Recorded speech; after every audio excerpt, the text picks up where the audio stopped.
everybody, this is Vicki Schamel from Keller, Southern Tier, and Finger Lakes, and I know there's a hot topic in our communities right now, and it's called, I just got a notice from the tax assessor, and now what do I do? First, don't panic, and second, also don't put your head in the ground and think there's nothing that you can do about it. So here's what I want to do. I want to just give you the quick synopsis of the things that you can do. You just got the notice from the tax assessor, and you saw the increase of assessment. And sometimes you feel like when your assessment goes up, so do your taxes. And it's usually not the case. So there are 3 steps that you should be taking at this particular time. And I also have an 8-page guidance right off of the tax assessment on how to do this. There's some really good tips in here. And it says, contesting your assessment in New York State used to be called what to do if you disagree with your assessment.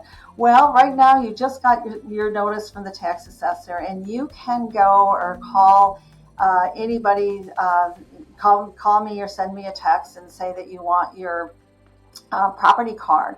So the first thing you want to do is between now and grievance day, that is usually the 4th Tuesday of the month of May, you have the opportunity to go in and talk to the tax assessor. So step number 1, you probably want to go in, meet with the assessor, have a good look at your property card and make sure it's correct. Make sure your square footage is correct. Make sure that you haven't taken something off the property or put something on the property. So, be fair and be honest, because your assessor doesn't set the tax rate. It's the budgets within your community that do that, your school budgets and your town and county budgets, and maybe even village and city budgets.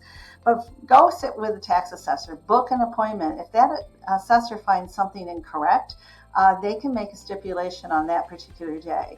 If you need to have research done on your property because you feel your assessment is really out of line, then what you need to do is probably take that second step, and you go to find either an appraiser or somebody that can give you market data that proves that your assessment is out of whack, and then you go to the grievance, which is that last Tuesday in the month, or the 4th Tuesday in the month, I believe.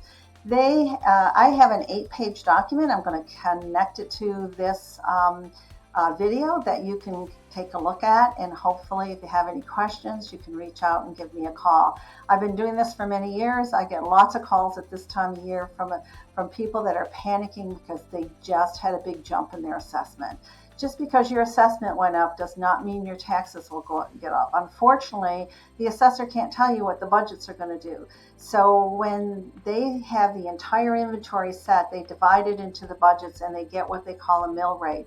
It's the rate per thousand. And oftentimes those mill rates would go down when everybody in the community has gone up in the assessment. Don't panic, stay calm, dig in, and find out what you need to know about protecting your property values and your tax assessment. Until the next time, if you want this big document that I have, it's about 8 pages, just reach out to me with a call, a text, or an email, and I'll be happy to send it off to you. Until the next time you watch one of my videos, this is Vicki Schamel from Keller, Southern Tier, and Finger Lakes, and thanks for watching. Have a great day.